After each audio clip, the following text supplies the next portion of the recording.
Cricket, দেখো cricket হলো subject. এই ক্রিকেট সাবজেক্ট পরে অবশ্যই যে ভার্বটা হবে এটা ফাইনাল ভার্ব হবে। তাহলে আমাদের দেখতে হবে এটা কোন সময়ের ঘটনা। এই যে ক্রিকেট যে পপুলার গেম, এটা কিন্তু সব সময়ের কথা। তাহলে প্রেজেন্ট ইনডিফিনিট টেন্স। তাহলে এখানে ভার্ব হলো বি ভার্বের প্রেজেন্ট ফর্ম কি? অ্যামিজার। তাহলে কি হবে? Cricket is a popular game. Cricket হলো একটা জনপ্রিয় খেলা। তারপর দেখো নাওয়াডেজ মানে কি? ইদানিং। এটা স্বাভাবিক কথা বোঝাইছে। Nowadays people days to watch it, এখানেও কিন্তু সাবজেক্টের পরে গ্যাপ, তাহলে অবশ্যই ফাইনাল ভার্ব হবে।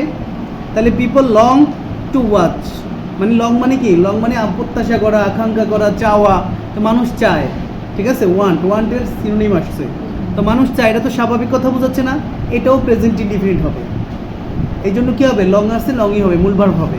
আমরা জানি প্রেজেন্ট ইনডিফিনিটের সাবজেক্ট থার্ড পারসন সিঙ্গুলার হলে অ্যাজ বাই অ্যাজ হয়। এখানে পিপল তো আর সিঙ্গুলার না, পিপল হলো প্লুরাল, এই জন্য মূল ভার্ব হবে। ওকে, তো people long to watch it to get pleasure, মানে আনন্দ পাওয়ার জন্য। C number, cricket days a gentleman's game. দেখো এখানেও ক্রিকেট সাবজেক্ট, তারপরে ভার্ব মানে ফাইনাইট ভার্ব হবে। তাহলে আমাদের দেখতে হবে যে এটা কোন সময়ের কথা। ক্রিকেটকে জেন্টলম্যানসের গেম বলাটা কোন সময়ের কথা? দেখে আগের কথা না সব সময়ের কথা? তাহলে অবশ্যই প্রেজেন্ট ইনডিফিনিট। এবং দেখো এটা অ্যাক্টিভ না প্যাসিভ। ক্রিকেট হলো সাবজেক্ট, ভার্ব হলো কল। ক্রিকেটে কি নিজে বলে? নিজে বলে না, অন্যের দ্বারা বলা হয়, তাহলে এটা প্যাসিভ হবে। তাহলে এটা লেখার সময় প্রেজেন্ট ইনডিফিনিটের প্যাসিভের স্ট্রাকচার ফলো করতে হবে। সাবজেক্টের পরে অ্যামিজার হবে, ভার্বের থার্ড ফর্ম হবে। ওকে, তাহলে কি হবে? ক্রিকেট ইজ কল্ড, মানে ক্রিকেটকে বলা হয় a gentleman's game to a bond of friendship.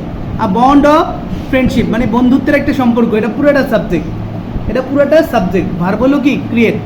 এখন যেহেতু সাবজেক্টের পরে গ্যাপ, অবশ্যই finite verb.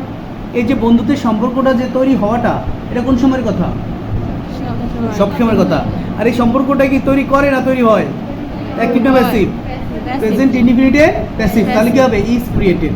A bond of friendship, বন্ধুত্বের সম্পর্ক তো ইজ ক্রিয়েটেড, তৈরি হয় অ্যামাং দ্য প্লেয়িং নেশনস, মানে যারা খেলে যে দেশগুলো তাদের মধ্যে।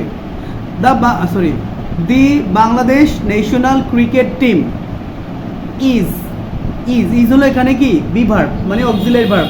আমরা জানি বি ভার্বের পরে দুই রকম হতে পারে, অ্যাক্টিভ হলে আইএনজি হয়, প্যাসিভ হলে ভার্বের থার্ড ফর্ম হবে। এখন দেখো এখানে যে ভার্বটা আছে নো ভার্বটা কি অ্যাক্টিভ না passive?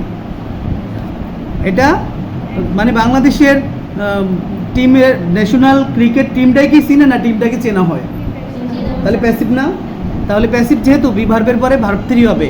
Known is popularly known as Tigers, মানে টাইগার হিসেবে পরিচিত।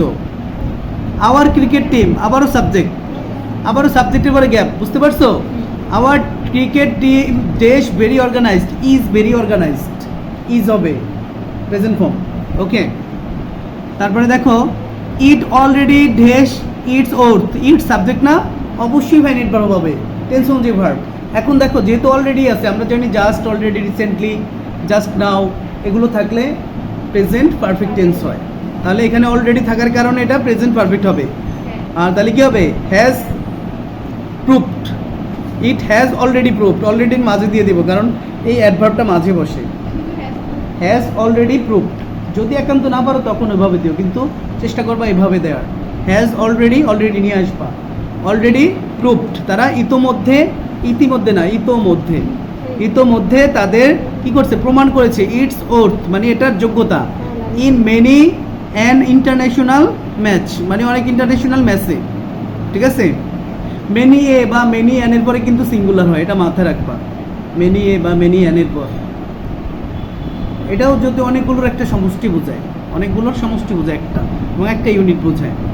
যাই হোক, তারপরে দেখো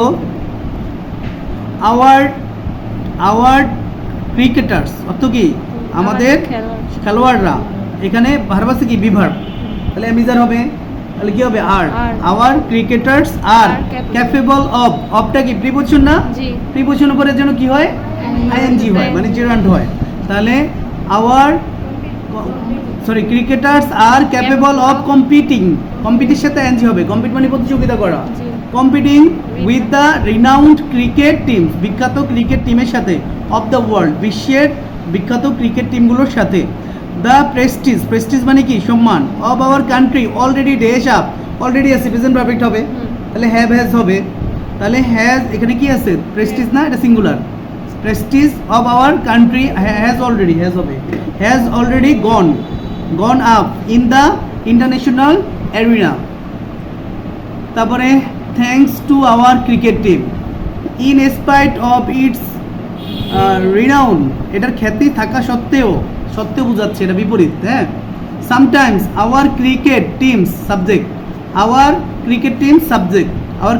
কি করে ড্যাশ আস এখানে ফাইনাইট ভার্ব হবে তো ক্রিকেট টিমটাই তো আমাদেরকে শক করে ঠিক আছে এটা অ্যাক্টিভ না তাহলে কি হবে present form our cricket team shocks যে সিঙ্গুলার এই জন্য এস হবে শকস আস বাইটা প্রিপজিশন অবশ্যই এনজি হবে বাই পারফর্মিং পুয়ারলি মানে খারাপভাবে পারফর্ম করার মাধ্যমে ইভেন আফটার দ্যাট তারপরেও we believe our cricketers dash all other competitors in future মানে ভবিষ্যতের কথা বলছে যেহেতু ভবিষ্যতের কথা বলছে তাহলে কি হবে ফিউচার ইনডিফিনিট এটা পরে করবে এখন আশা করি পরে করবে তাই না তাহলে কি হবে our cricketers will outshine all other competitors অন্যান্য প্রতিযোগিতাদেরকে পরাজিত করবে মানে ছাড়িয়ে যাবে however they dash more vigorous practice মানে আরও বেশি গভীর অনুশীলন দরকার এটা স্বাভাবিক কথা বুঝাইছে প্রেজেন্ট ইনডিফিনিট দে নিড ঠিক আছে